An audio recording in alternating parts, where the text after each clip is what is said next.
Hey everyone, welcome to the Anarchy Podcast. 99% of traders will never make consistent profits. So why listen to the 99% of advice? On this show, we're going to challenge some of the most hallowed and repeated tenets of trading, and in doing so, set you up to succeed where others fail. Spoiler alert, we don't have a secret strategy or magic wand that will let you skip out on the hard work of learning the markets, but we can debunk viewpoints that are holding you back. If that sounds good to you, come join us.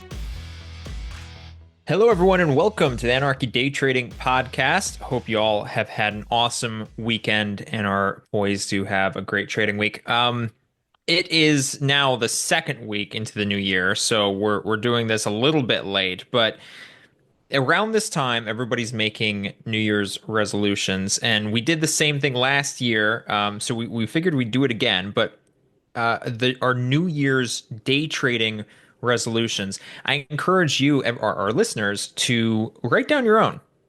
What things are, while you're listening to ours, maybe we can spur some ideas in you guys and give you some good tips. But at the same time, be thinking about what your trading goals are for this year. Not goals, but resolutions. Goals can be a a little bit flighty, but try to make some goals that have actual things that you can do, concrete steps, not just, hey, I want to make X amount of money. That's great, but that's a lagging measure. If you if you want to go watch listen to an episode on our leading and lagging measures, that one's a really good one. But make resolutions that are leading measures, right? Things that we can actually adjust and control ourselves. And so, Jordan, I'll throw it to you. How's your new year going? And what are some of your New Year's day trading resolutions? Oh man, my year. Well, it has been a crazy start to the year, especially work-wise. Had a really nice, relaxing December, and then I tell you, the 2024 went out like a lamb and came in like a freaking lion here in January. Work was crazy. I work at a mental health facility, and let's just say it was, pardon the pun, but it was crazy. Ended up having to work some 18-hour shift last week, just one shift, and then all the rest of my shifts. So it was crazy. But anyway, also was my first week back trading. So some fun stuff. Glad to actually be back trading the markets after taking a month off during the holidays. And so, yeah, it's funny because Levi, because you mentioned, of course, not using money as one of your New Year's resolutions. But this is where I'm going to argue, depending on the stage of trading you're in, it might have a place. And for me, actually, one of my New Year's resolutions is actually to actually make enough this year that I can buy a gun with my trading profits. Something small, nothing big. But the reason why I'm doing this, and let me explain, is because up until this point, probably 6 months ago, I have strictly only been focused on the process of trading, which of course is what I'm still doing. But what I was starting to discover is as I focus on just focusing on trading, it was actually giving me the excuse of like, whatever, I risk a little bit more, or I don't risk enough, or I don't really follow my rules a little bit, or I risk too much. And I was getting a little loosey goosey because like at the end of the day, it doesn't matter. I'm just learning how to trade. I'm trying, and so I'm actually putting a little money on it this year just so that I'm taking a bit more seriously because I am making money. I am profitable, and I actually want to focus on actually being a little bit more, I guess, just a bit more serious instead of just saying, yeah, I'm just learning the process. I'm actually wanting to treat it more as a business. And let's be honest, nope. In a business, you got to be making money. This year, I know I have the skills. I know that I can be making money and I will be making money, but I actually want that as one of my goals. So that actually is my number one goal is actually to be able to buy a new gun. Doesn't have to be a ton, but a new gun with the money that I make from trading. That's my number one. Okay, all right. Well, you immediately undermined my original. But you know what?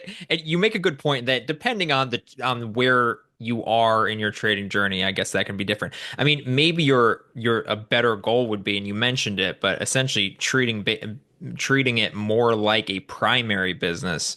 In other Yeah. words, rather than just a training ground where, we're kind of you're learning, but it doesn't matter as much. And I guess putting more focus on the actual money making side of it and pushing that hard. That makes sense. Makes absolute sense. Again, it does depend. this is very dependent on where you are in your journey. I think a lot of our Well, I would listeners hope aren't anyone who's there, listening this, so yeah, anyone who's listening to this, go back and listen to last year's New Year's resolution. But this year, actually, as I said, I am switching my focus a little bit. My trading has progressed, and as such, my focus and my it has shifted a little bit. yeah, I like that. I like that for myself as well.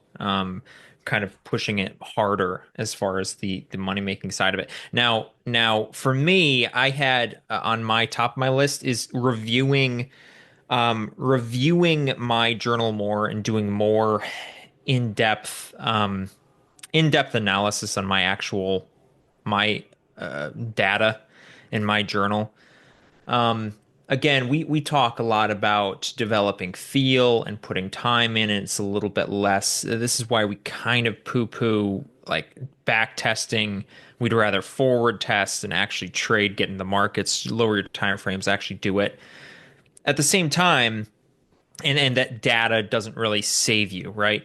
At the same time, I feel like similar to you that at my level, the point in my day trading journey, I need to be working more seriously on getting those really tightening up the the small things that I can do, the small wins, the small things that I can adjust.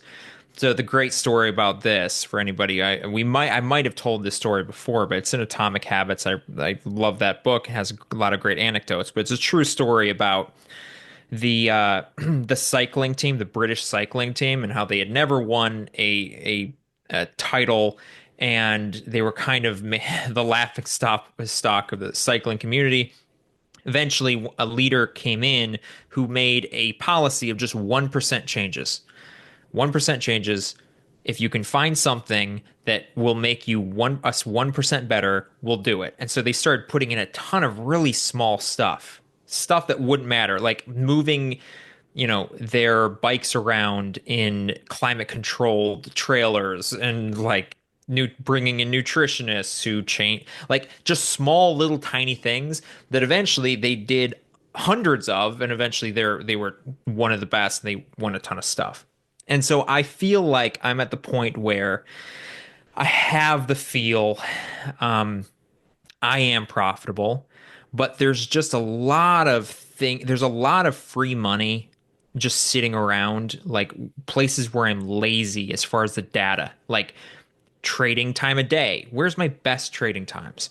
Am I taking trades outside of that? And why am I? If at this point I'm profitable, why don't I just really tighten up all that stuff? And so my resolution is to really dig into my data, find the easy losses that I can get rid of, and kind of tighten all that stuff up, a bunch of 1% changes that can make me even more profitable than I currently am.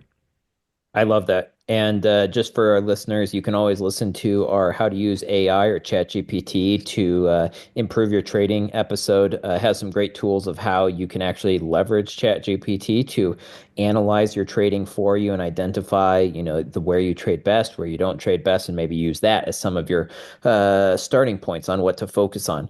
My second resolution for this year is honestly just being willing to stop to not trade as much. I am my biggest Achilles heel, I would say, is taking too many trades. It is impossible. I think in the last 6 months I have sat out one trading day. And that's because I can't help myself. And it's ended up working for me. At least it did until December, which was a rough month. But it was working for it. But I need to be willing to know when I need to sit out. So just being able to sit out. So my goal this year is to really focus on only taking those A+ setups. I mean, it sounds counterintuitive, but if I cut out my losers by half, I would be twice as profitable, right? Like I just need to cut out some of the bad trades, which listen, I still take a lot of bad trades. So my goal this year, take less bad trades, meaning essentially sit out more, wait for those A+ setups, which again, easier said than done, but that's really my main focus. Yeah, is that sitting out? Is that focusing on, sitting out during days when the market is just looking weird? Yeah, Or not is that, forcing it, right? So, because like when like once, because I mean I trade 3 minutes after the open, so 9:33 to 10 o'clock, and so when it's chopping or just barcoding, I need to be able to stay out of it, and I usually can't help myself, or I only identify after I've traded the full half hour instead of going, wait a second, this market isn't going anywhere. So just being able to identify that market condition and staying out of it. Going through my journal, I saw that I did that a lot, especially in December, like early December, and I need to be able to just identify that, even if I take a trade, identifying that within my first trade and knowing I need to stop instead of trying to then push it. yeah, like we talked about recently about blackjack and your edge coming from when you don't trade, right? So if you can definitely find, especially when December was such a rough month, Yeah. um, if you can figure out that there's a time that's just killing you, or there's a market condition that it's just choppy, it's not looking right, man, if you can cut those out, um, that then that'll just push your profits way forward. Cool. Yep. Well, that's all I had, Jordan. I had the main that one. That's my main that's my main goal because that's a big one for me. I love Um, it. I tend to be more fly by the seat of my pants, and so I really want to dig into the data. But those are really good ones from you. Everybody, write some down or write a couple ones down, hopefully that are easily defined. Hell, shoot us an email or a DM on Twitter. Um, about your New Year's resolutions and bounce them off us. We'd love to hear from you. Really appreciate you guys all listening. All to a new year. Best of luck. Reach out to us. Follow us on Spotify and Apple. Leave a review. It really helps us out, and we appreciate it. We'll talk to you guys next week.